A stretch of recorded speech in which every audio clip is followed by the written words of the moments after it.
Yo creo que fueron dos los principales ejes temáticos del Congreso. Uno tiene que ver con toda la transformación digital. Es verdad que hubo, yo creo, un peso muy significativo de todo lo que está sucediendo a través de inteligencia artificial. Y en un segundo lugar, la palabra microcredenciales como una manera de conectar más, yo creo que el mundo de las universidades y el de la empresa, las organizaciones. Hola Oscar, ¿cómo estás? Bienvenido a EduNews, un gusto tenerte con nosotros. Oscar Dalmau Ibáñez es consultor en el ámbito de la información y el aprendizaje continuo y hasta hace muy poquitos días, horas podríamos decir, ha sido vicepresidente de RECLA, la Red de Educación Continua para Latinoamérica y Europa. Y lo que quiero preguntarte es cómo ha sido el eje o cuáles han sido los ejes centrales de esta 30ª edición que se ha llevado a cabo en Bogotá, Colombia. Bueno, en primer lugar, si me lo permites, un placer saludarte y agradecerte, Alejandro, a la oportunidad de estar aquí contigo y con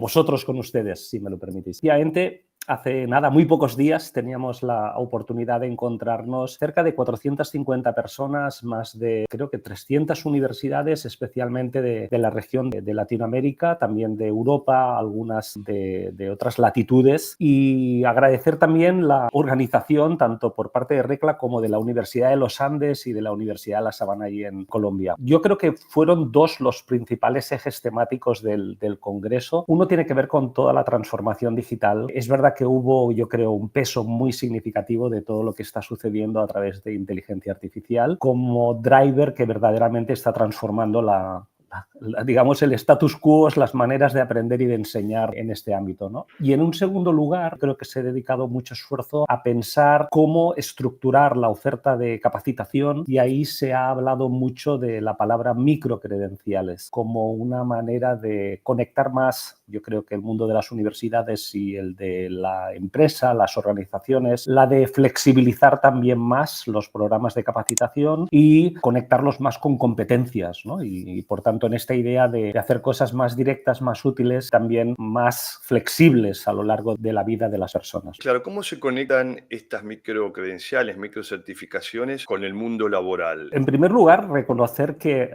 estamos en un momento como muy incipiente de la palabra microcredenciales. Yo creo que hasta hace relativamente poco a toda esta amalgama de programas, de líneas de capacitación que estaban por debajo de volúmenes de horas de los diplomados, de las maestrías, pues casi se le daba como poco valor. Digo en términos no solo académicos, sino en términos de mercado. Sin embargo, cada vez más es cierto, y como tú apuntas, que las personas requerimos ciertas habilidades que están muy orientadas a retos, a problemas, a necesidades que tiene el mundo empresarial o el mundo organizacional, incluso la sociedad en general, ¿no? Lo que están haciendo los sistemas universitarios a nivel internacional es reconfigurar todo este escenario de actividad de educación continua que estaba por debajo en términos de volumen de horas de los diplomados y maestrías, como decía antes, y plantear un reto que es transformar toda esta actividad para verdaderamente acompañar a las personas en su capacidad de empleabilidad, acompañar a las empresas en su capacidad de competitividad y, por tanto, acompañar a las sociedades en su necesidad de no perder este tren que cada vez es más ágil, rápido y trepidante en términos de cambio, ¿no? Ese es el gran desafío. Es cierto que aún hoy día existe mucha heterogeneidad, incluso en la palabra, en los contenidos, en las duraciones. Tenemos universidades distintas haciendo con la palabra microcredencial cosas que duran 20 horas, otras cosas que duran más de 300 horas, ¿no?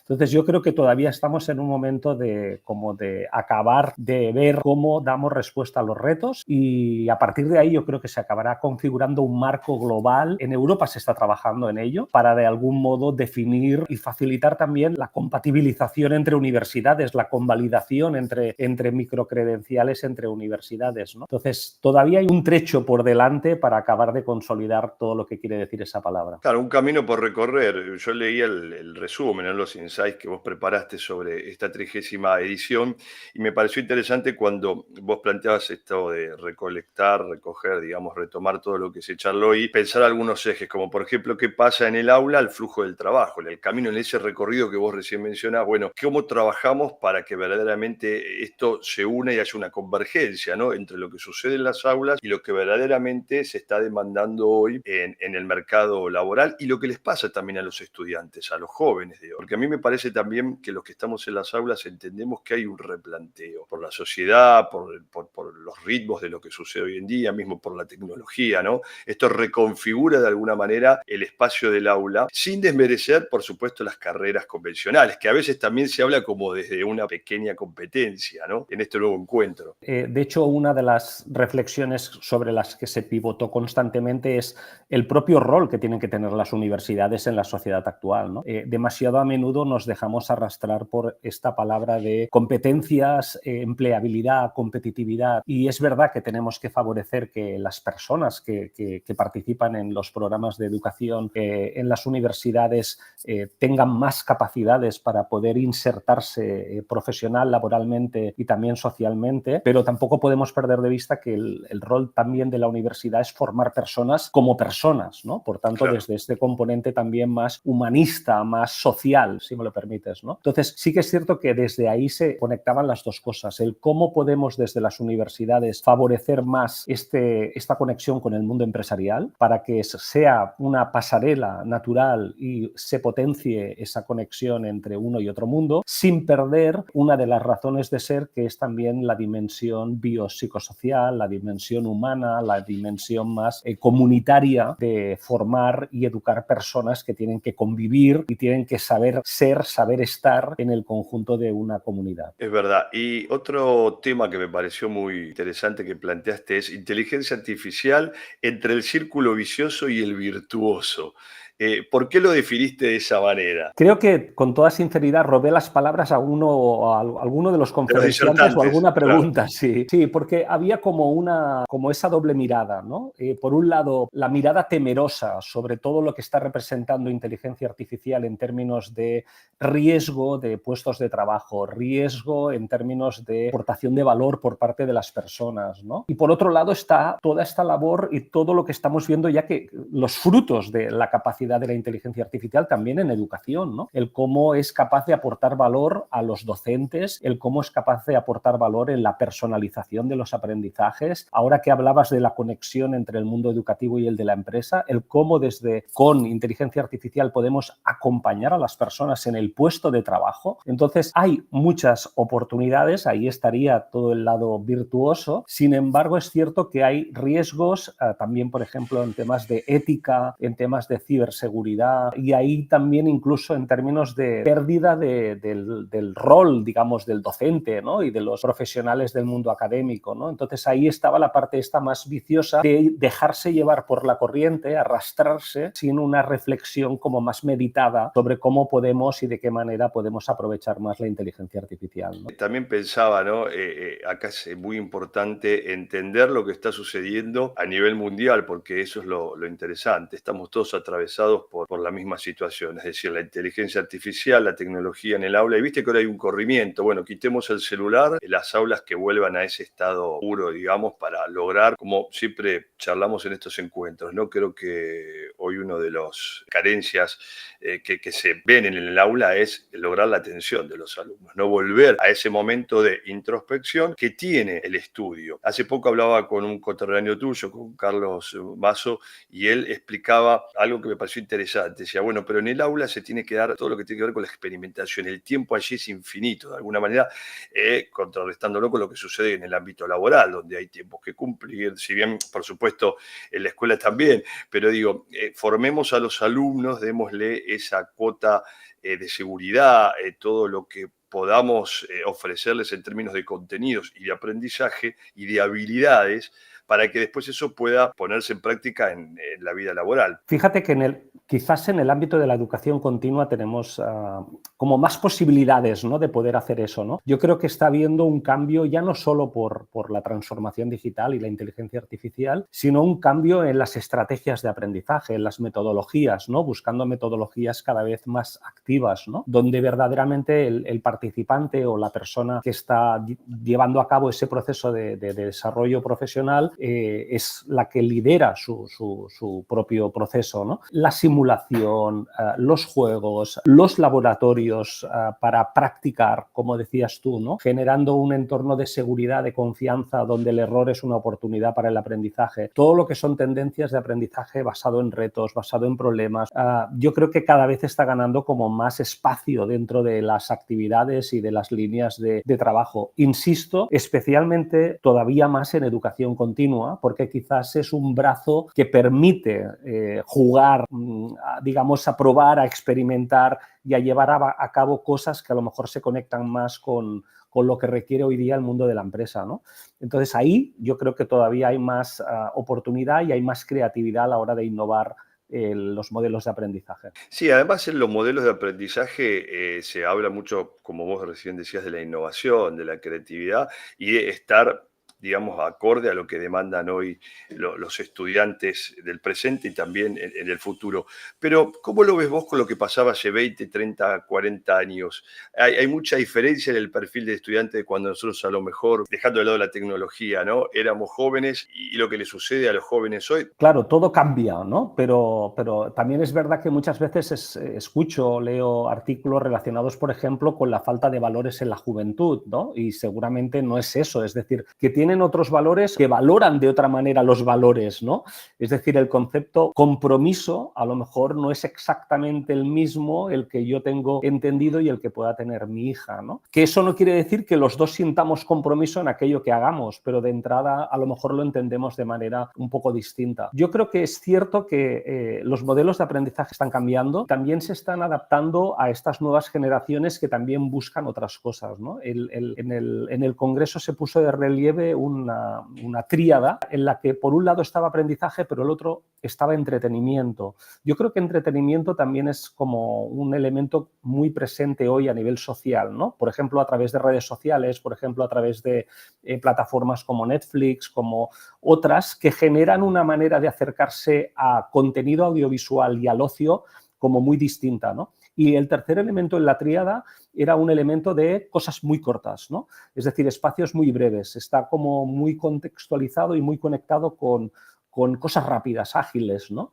Y ahí yo creo que sí que es verdad que debemos combinar cosas rápidas, pero también con cosas lentas, ¿no? A veces es necesario cosas rápidas, ¿no? Cuando yo he trabajado 15 años en educación continua en salud, cuando con un grupo de enfermeras probamos un conocimiento y vemos que eso tiene un muy, muy buen resultado en pacientes, necesitamos que ese conocimiento escale lo más rápido posible al conjunto del sistema para que todas las enfermeras apliquen eso lo más rápidamente posible, ¿no? Y además lo apliquen basado en una evidencia, ¿no?, científica. Sin embargo, no siempre hablamos de esta parte profesional. Muchas veces, como decíamos antes, tenemos que hablar más del desarrollo de la persona. Y el desarrollo de la persona es un proceso lento. Seguramente las universidades, el mundo educativo tienen una parte de incidencia en ese desarrollo, pero también el contexto familiar, social, la comunidad. Hay muchos otros elementos que impactan, pero es tanto o más importante, ¿no? Yo creo que como universidades tenemos que acompañar los dos caminos y además ahora a lo largo de la vida. Yo creo que uno de los retos que han cambiado en los últimos años, que antes entendíamos que con una carrera universitaria pues fantástico, íbamos a tener un empleo de por vida y hoy lamentablemente la carrera universitaria es casi la condición sine qua non para acceder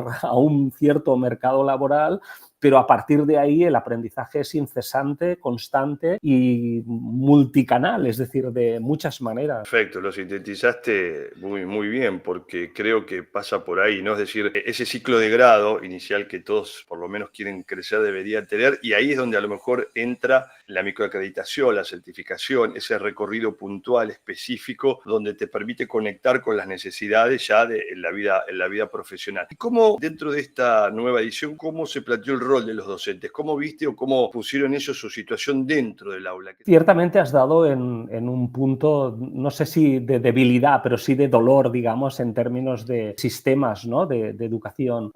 No lo digo por todas y todos los docentes que seguramente desarrollan con absoluta certeza su labor lo mejor posible, pero es cierto que el grado de adopción y el grado de incorporación de estas nuevas maneras de aprender y de enseñar no es tan rápido como a lo mejor debería, pero también es cierto que a lo mejor no todo depende de ellas y de ellos. Cuando hablamos, por ejemplo, de realidad virtual, muy bonita la palabra, pero los esfuerzos que requiere producir o elaborar materiales que verdaderamente utilicen esa tecnología, pues es costoso y no es siempre fácil, ¿no? llevarlo a cabo. Una academia para los propios docentes, ¿no? Es decir, cómo somos capaces de también ofrecer esas microcredenciales, si me lo permites, hacia el propio equipo docente para irlos e irlas acompañando de manera práctica y de manera segura. Yo creo que en el Congreso se hablaron de dos cosas. En primer lugar, de generar la incorporación paulatina de nuevas maneras de aprender y de enseñar. Y por otro lado, yo creo que el reto también es ver en qué medida las organizaciones son capaces de flexibilizar más las mallas curriculares y los marcos normativos. Muchas veces las normativas son extraordinariamente rígidas y no nos permiten desarrollar o llevar a cabo las actividades o las iniciativas como quizás nos gustaría, como les gustaría a los alumnos e incluso como sería de mayor valor, ¿no? Pero lamentablemente no siempre es así. Entonces yo creo que ahí hay un camino de intentar hacer push, por un lado, hacia el marco de la gestión y de las organizaciones, pero por otro lado, a facilitar, acompañar a que compañeras y compañeros utilicen, adopten, incorporen estas nuevas estrategias, porque la evidencia está demostrando que no solo genera más engagement en términos de compromiso y que la gente se lo pase mejor, sino que verdaderamente los resultados en términos de aprendizaje son más altos, ¿no? Entonces yo creo que esa evidencia debe acompañar el que se implanten a escala mayor de lo que ahora se están haciendo todavía. Interesantísimo. Y además, la claridad con lo que lo expresaste parece muy bueno, genial, porque eso que vos decís es vital, ¿no? La capacitación, la nueva formación para los docentes. Y yo, mientras vos hablabas, se me ocurría, digo, quizás en estos congresos lo que sería también interesante es incluirlos a ellos, ¿no? A los protagonistas, a los alumnos. Cuán importante sería Absolutamente. a lo mejor hacer no sé, un meet, un encuentro, una charla, por supuesto, o varias, en donde ellos también vengan a contar qué les pasa, qué sucede y qué es lo que esperan de nosotros como docentes, como opciones, ¿no? Totalmente. De hecho, fíjate que de este congreso se hizo una especie de congreso muy parecido, pero específicamente para salud, hace medio año aquí en la ciudad de Barcelona. El próximo mayo se va a hacer en México y es un congreso específico de educación continua en salud. Lo que hicimos durante una parte del tiempo es jugar con una metodología o a través de 4 agentes que entendíamos que eran claves en el rediseño de las maneras de aprender y de enseñar en salud. Uno eran los docentes, otros eran los gestores de la educación continua, otros eran los alumnos que a veces son estudiantes, alumnos que a veces son ya profesionales de la salud. Y el cuarto elemento eran los directivos, los responsables de estos profesionales dentro de las propias organizaciones de salud, dentro de los hospitales, ¿no? Este cuarto elemento para mí también era muy importante, porque eso nos permitía conectar muy bien con necesidades, con retos, con oportunidades, ¿no? Y a la vez conectar más el mundo académico y el profesional, conectar más lo que se aprende y se desarrolla en aula con lo que se aplica y lo que se transfiere al puesto de trabajo. Al final el docente no está en el puesto de trabajo, quien está es el propio participante, compañeras y compañeros, clientes o pacientes en el caso de la salud, y su mando intermedio, su directivo, ¿no? La persona directiva tiene el rol de hacer crecer al equipo en términos de desarrollo personal y profesional, ¿no? Por tanto, conectar más lo que hacemos desde el mundo universitario académico, con conectar más el rol de los directivos y de las personas que tienen que hacer crecer a los equipos, nos parecía que efectivamente tenía mucha razón de ser, ¿no? Así que totalmente de acuerdo contigo. ¿Qué balance haces de esta participación tuya en RECLA? Estás dejando atrás, me imagino, digamos, desde la función de vicepresidencia, pero vas a seguir unido a la red, ¿no? Sí, si me lo permite el cuerpo académico y docente de RECLA, efectivamente sí, continúa continuaré vinculado. De hecho, antes de incorporarme como vicepresidente, yo ya conocía la red desde su momento de creación. Yo estaba en la Universidad de Barcelona y fue a través de un proyecto internacional que se puso en marcha esta red, así que con mucha ilusión he tenido esta responsabilidad de representar a la red como vicepresidente aquí en España y Europa.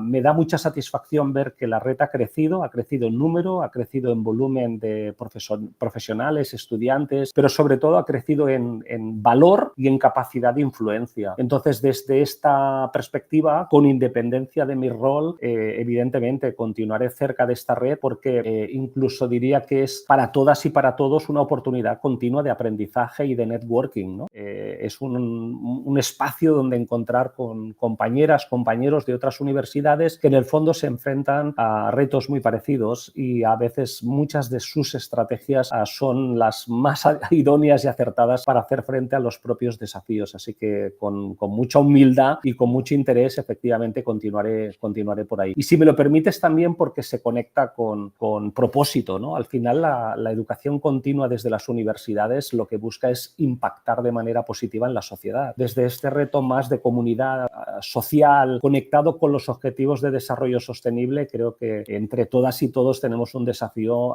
muy bonito y hay un ODS específico que es educación de calidad, que es, si no recuerdo mal, el número 4. Otra de las conclusiones del Congreso es que a este reto no podemos llegar solos y solas y justamente redes como RECLA potencian el objetivo ODS 17 que son alianzas, ¿no? Yo creo que la generosidad, la humildad, las ganas de querer hacer cosas con otras universidades, con otras personas nos permitirán alcanzar oportunidades de impacto a la sociedad mucho mejores. Además, el enriquecimiento de conocer qué le pasan a otros países, otras naciones, que somos tan distintos y tan iguales a la vez, ¿no? Porque el objetivo es el mismo, educar para el crecimiento y el desarrollo de las Totalmente. personas. ¿Y cuándo es la Totalmente. próxima edición? La próxima edición es en octubre del año próximo, será en Ciudad de México, la organizará la Universidad Autónoma de México, es una universidad de las más grandes del mundo, creo que son 350.000 alumnos y es una universidad pública y efectivamente albergará el 31 encuentro de la red de RECLA, así que con muchas ganas de ir a México. Creo que el año que viene en México pasan muchas cosas porque también coincide con una parte del Mundial de Fútbol, así que Exactamente. nada, todos a México. Dos motivos para estar. Bueno, y vos me imagino que vas a viajar a participar. Sí, de hecho viajo a México antes. En enero hay el Congreso IFE, que es un punto de referencia para todos los que nos interesa el mundo de la educación, que se hace en Monterrey. Lo organiza el TEC de Monterrey. El Tecnológico de Monterrey, ¿no? Sí. Organiza el Congreso del Institute for the Future of Education para el futuro del aprendizaje y de la educación y es un evento, creo que el año pasado eran 5 o 6 mil personas las que estaban allí, así que es un evento de referencia que invito a todas y todos a descubrir porque es espectacular. Bueno, como medio de comunicación nos encantaría cubrirlo, así que si nos invitan, con mucho gusto EduNews va a ir a cubrirlo para toda Argentina. Intentaré ponerte en contacto, no tengas ninguna duda. Por supuesto, a los dos, nos encantaría estar también en la nueva edición de RECLA. Y te agradezco enormemente tu tiempo, esperemos que no sea la primera y la última. Y si no viajamos a México o después, bueno, la primera al IFE y después ya lo que sería RECLA edición 31, te tenemos como nuestro corresponsal para que nos cuentes cómo ha sido, como en esta oportunidad, Faltaría más. resultado. Cuenta con ello. Y si me permites, no digo como publicidad, pero como hablábamos de microcredenciales, digo que no es publicidad porque no es mío, pero justamente hoy me ha llegado un libro que compré que hicieron publicidad dentro del Congreso, se llama Microcredenciales. Es un libro que ha escrito la rectora de la Universitat Oberta de Cataluña, y lo que ha hecho es poner, digamos, en un libro toda la experiencia de microcredenciales en Europa para transformar la educación hacia la ocupación y hacia la empleabilidad. Así que a aquellas personas que tengan curiosidad, creo que puede ser un buen documento de referencia. Por supuesto, además nos gustaría tenerla en el espacio para charlar con ella porque si es un libro específico de microacreditaciones y microcredenciales, hay que conocer un poco más sobre el tema. Oscar, muchísimas gracias por haber conectado. Hasta la próxima.